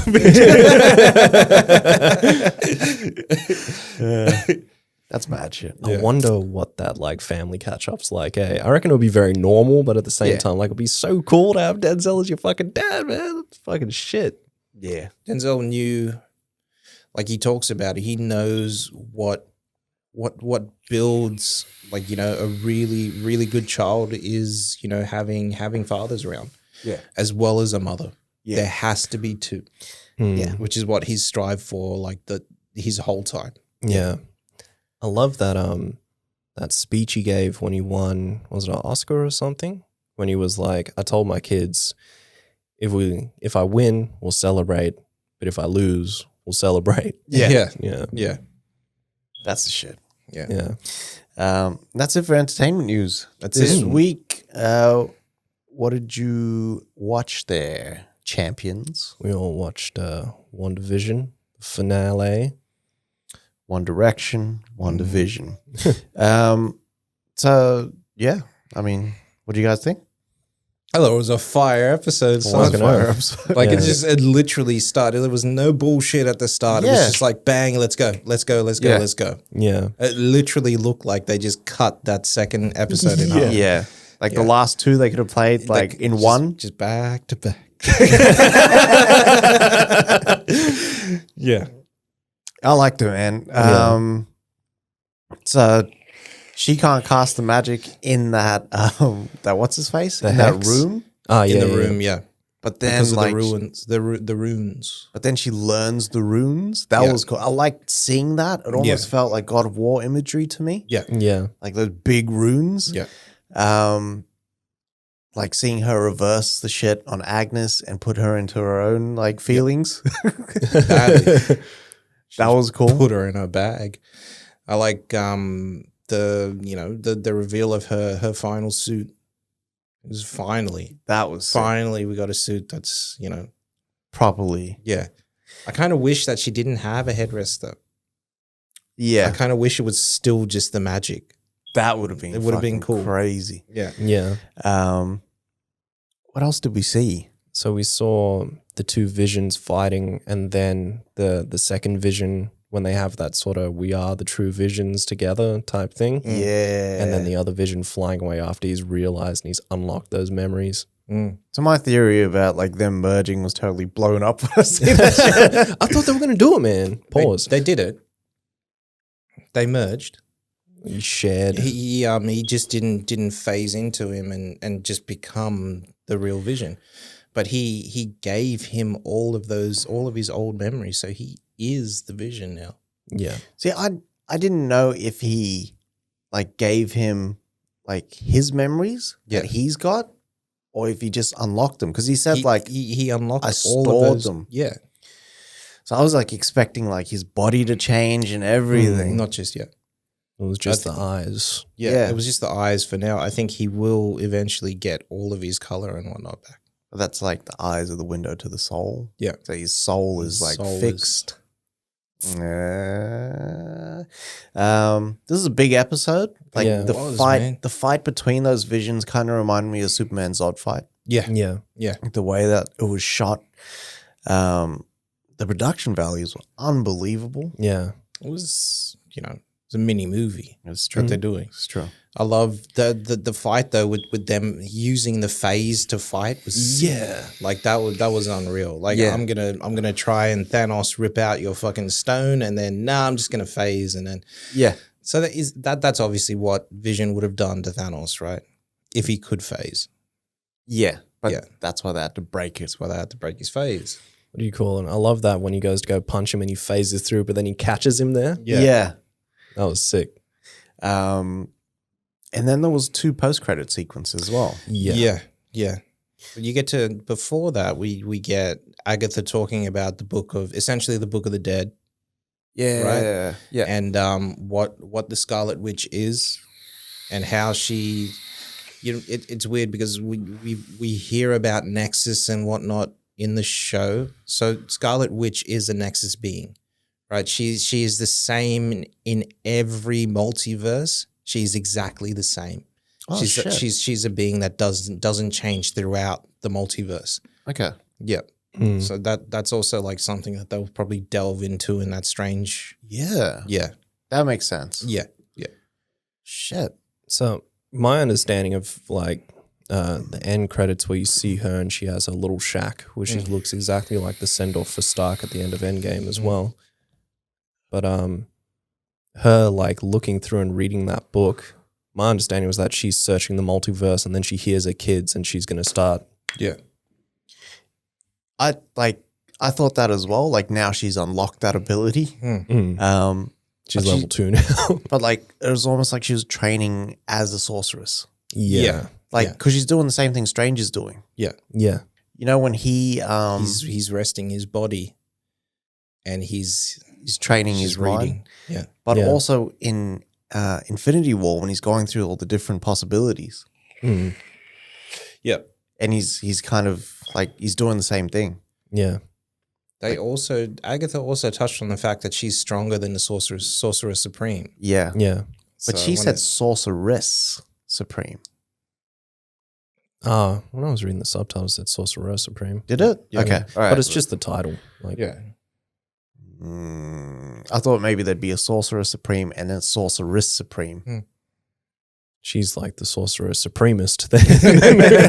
Supremer than the Sorcerer Yeah. Supreme. But it was actually a really good episode. There was another before the very last one. What was that stinger? So that was the scroll. That was the scroll. the Yeah. scroll reveal in the theater to what's her face, Rambeau. Yeah.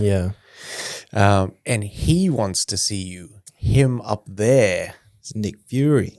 Is it? That's not Talos? This is Nick Fury. Mm. Talos is on Earth. Or Homecoming, or Far From Home. Far from Talos is on Earth. Nick Fury is up there building. Yeah. Fuck knows what he's building up there. So do you reckon she's linked to Secret Invasion now? That'd be cool. Yeah. But That would be cool.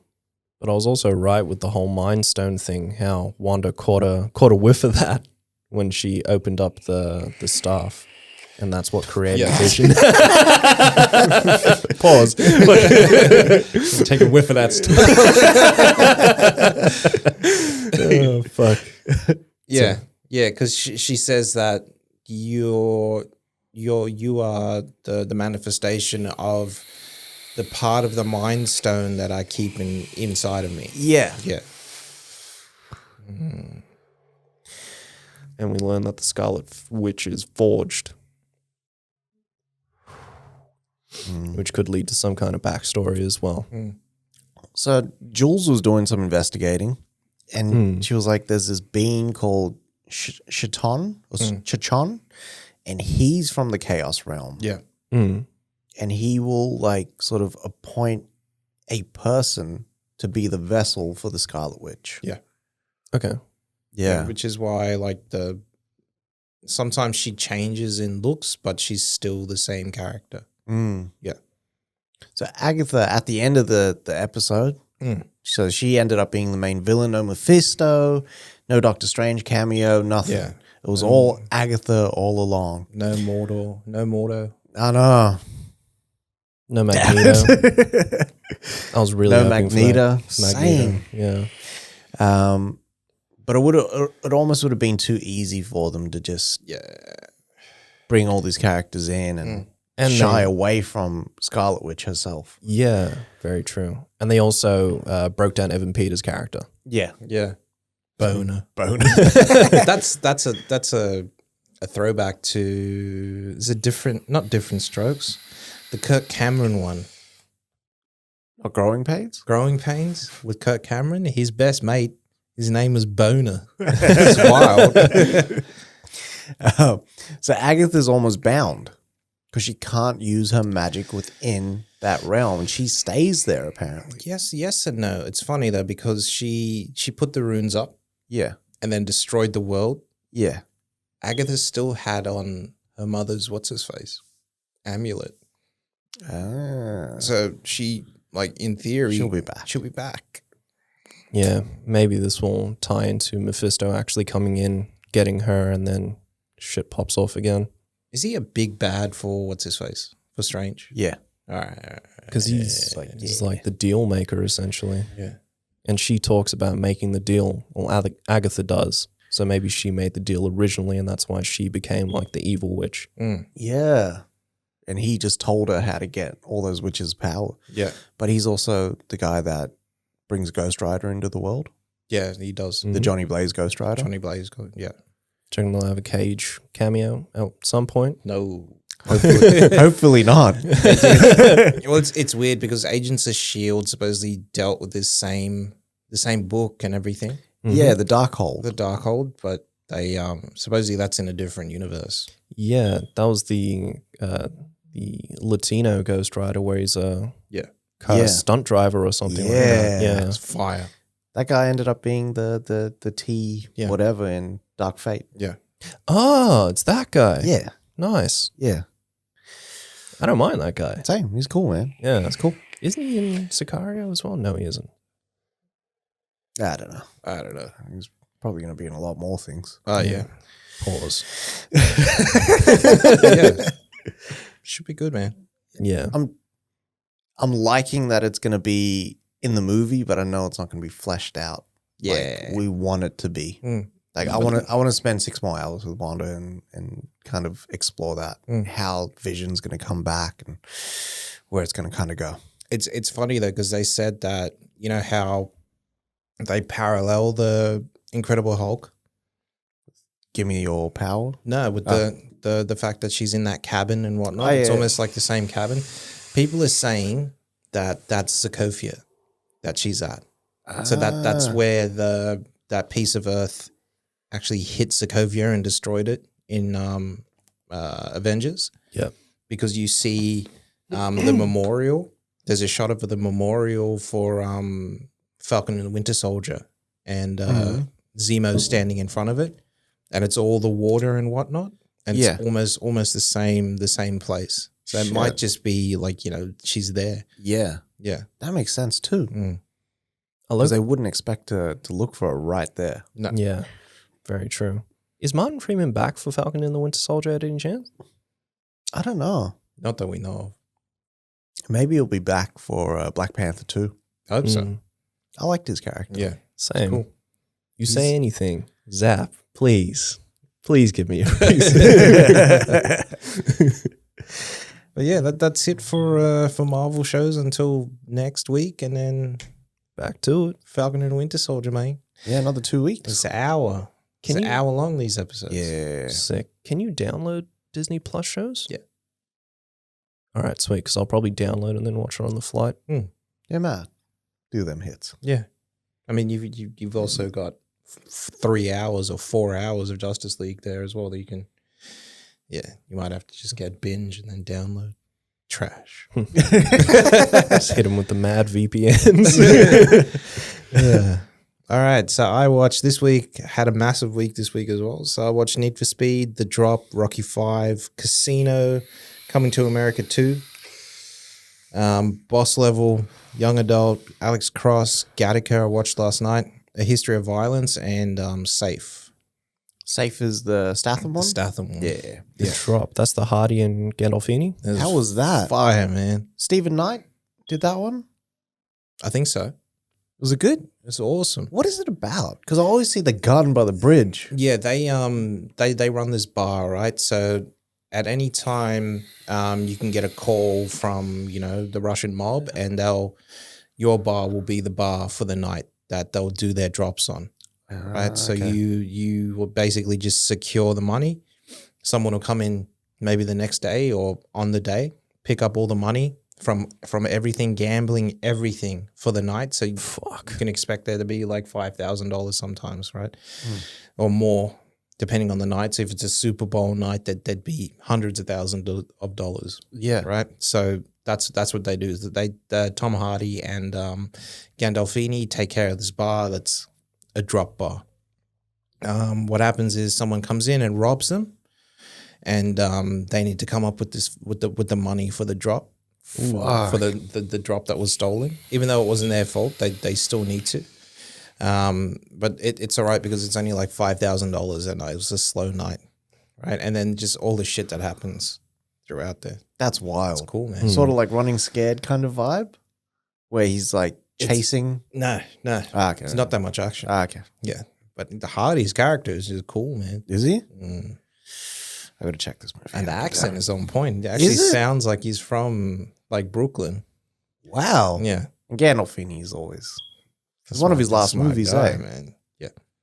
Can you see him sort of ailing and that's some sad shit. But it's weird though because I watched that other movie that he did with Julia Louis-Dreyfus. Yeah, how was that? That was good. Yeah, and he's like he's extremely charming in that movie. He is though. You could see that as Soprano. Man. I just watched the first 2 episodes. I just randomly threw on The Sopranos again. Really? Watched that first 2 episodes, and it's just like that's the guy, man. Like you can understand why you would get Gandolfini for that role. 100%. Like he's just cool. Yeah. Thoughts on Coming to America? It was trash. Straight up trash. I thought so too. It was like, it was disgusting. I tweeted out, released the Brewer cut the other day. Like it just like everything. It was neutered, this movie. Yeah. Like they cut out all the balls. There was no swearing. How do you go from a movie that had swearing to no swearing? I know. The original was R. Yeah. And it had like 10 fucks in there. Yeah. I don't know. I thought this movie was way too self-aware. Yeah. Like it was like continually winking at the camera. The wink at the camera killed me. Like it just, for me, that was just bullshit. Like I don't want to see that shit. Nah. That's not a movie then. But I did like the kid that played his son. He was cool. Tracy Morgan was cool. Liked his daughter better. Yeah. Fuck, she was hot. The daughter was spoken. Yeah. That was Tiana Taylor. Yeah, that was Tiana Taylor. Yeah. She's a singer? Yeah. Yeah. Yeah. She was fire as well. Yeah. Accent was terrible. Yeah. That's why they didn't give her more than maybe 2 lines. And I like that. I like Boss Level. Boss Level was so good, man. Fucking was good. But the work that they put in to not make it feel repetitive was good. Yeah. Like I like that it wasn't a chore to get through, like him going through the day again and again and again.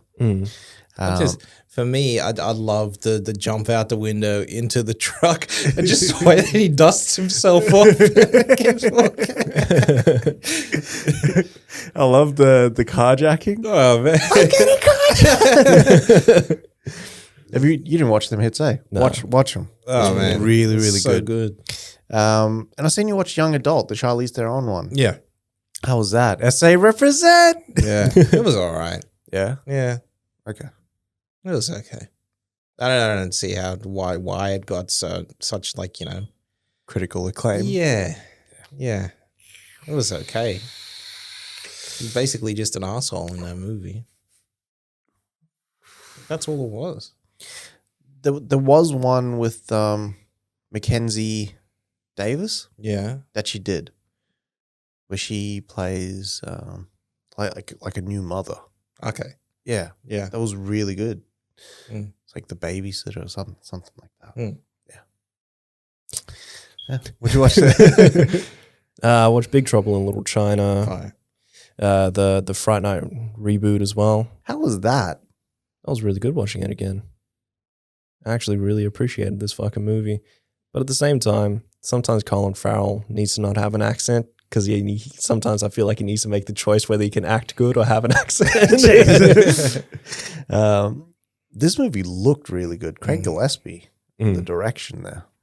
I remember the first time I watched it, I didn't like it. Yeah. Then I watched it now and really enjoyed it. Fucking Stephen Tennant steals that fucking movie. I forget that he's in there. I forget David Tennant's in there. Yeah, he's Peter Vincent in here. Yeah. And he's really fucking good. Shit. I gotta check this shit out. Yeah. Big Trouble in Little China is always a good throwy. But this is a good knife. Full Metal Alchemist Brotherhood. I'm like 20 episodes away from finishing and it's starting to fucking amp up now. And then me, Dave, and Ash started watching Black Mirror. And I got up to that Toby Kebbell episode and nearly fucking threw hands at my monitor. I fucking hate that episode. Same, man. I always get this feeling. The betrayal. I know. Fucking betrayal. Kills me, that The episode. betrayal, you whore. But what do you call it? Black Mirror is fucking crazy good. I've never watched Black Mirror. Like, a whole season. Yeah? So good. Maybe I got to catch up. Haven't Like, done the Bandersnatch, nothing. Since you're like fucking over Thrones, fucking get into Mirror, man. It's worth it. It's fucking worth it. Watch it now. So I watched Nomadland. So I was excited when Chloe Zhao got that shit. Frances McDormand just kills this movie. There's so much that she can portray, like, with just like her eyes. Yeah. Like I love her. Yeah, she's a fucking legend. Like, she just kills this role, eats it up. Shit's on what's his face right now, by the way. They actually put it on Star over here. Wow. Yeah. Okay, so hopefully Boss Level's also out on Star. I haven't checked. Yeah, I haven't checked either. But that Star is just leveling up. That leveled Disney Plus up something hard. It was just crazy. Like, it just doubled their content. Yeah. I think there's better content in their catalog shit than there is in their new shit. I watched that Apocalypse War. What'd you think? What do you reckon? I really enjoyed it. It's good, cool, eh? Yeah, really, really cool. It's fucking rough, that movie. It was. Why they got to like have apocalypse with like lips in there? Apocalypse, huh? Yeah, apocalypse. I don't know. I watched Possessor. So this is How was that, B? Cronenberg's son's Yeah. second movie, I think, because Antiviral is on Shudder. This was good. Like, you can see the influence from David Cronenberg in here. So it's very graphic. Like, there's shit that happens in here. Like, you'll see them like do something on like a sort of medium shot, but then it'll go in for the close up to show you what's happening. So when they jack in, there is a scene where a character, I won't say like who it is, like the actor that plays him, but he always dies in whatever. But he gets crowbarred in the mouth. No, not crowbarred. A hot poker, but it's not hot. It's like it's just a poker. Yeah. He gets pokered in the mouth, and then they show you the close up of them twisting, and his fucking teeth pop out. Oh, Jesus. So that's like the level of sort of like graphic violence that they have in this. I don't know if I could ever watch it again. Like, the impact of this movie is fucking big. Yeah. And they kind of take like it's not a spy movie, but like a sort of assassination movie to like the next level. Jesus. Yeah. Shit. But I enjoyed it. Andrea Rice Burroughs fucking kills this shit. Jennifer Jason Leigh's really good in here. I don't know the guy that plays the guy that she's possessing, but he was really, really good in here as well. Yeah. He's definitely one to watch. Brandon Cronenberg. I watched Honey Boy. How was Honey Boy? Yeah. Honey Boy was good. Honey Boy was really, like, Shia LaBeouf killed this shit. It's weird that he's playing his dad. I know. His, the kid that plays him in the movie, all of, like, those iterations of him fucking kill it. Like, the kid especially. That's what I'm hearing. That kid is unreal. Like, that child performance is brilliant. Yeah. FKA Twigs, who Shia LaBeouf later went on to go out with and then assault, is Allegedly. really good in here. Allegedly. She's alleging. I watched Boss Level. I watched Palm Springs, so this was my first watch. How was Palm Springs, Pete? What'd you think? I like Palm Springs. I really enjoyed it. There's no bullshit in this movie. It's like straight go, go, go. It's only 90 minutes as well. Yeah. But yeah, that Kristen Milioti is really good in here. Fucking J.K. Simmons is hilarious. Yeah. So J.K. Simmons plays this guy that like tries to hunt down Andy Samberg. Andy Samberg was really good in here as well. Yeah. I watched Coming to America 2, which is kind of a letdown. And I watched Game of Thrones, so I finished it off. Nice. And I have a newfound appreciation for the series as a whole.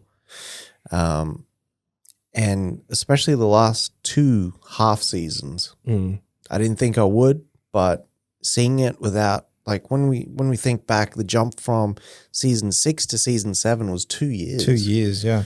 Because they took a year off and then a year to film it and release it. Yeah. But like it just, yeah, it played a lot better when you watch it all together. Yeah. Like minus the bullshit.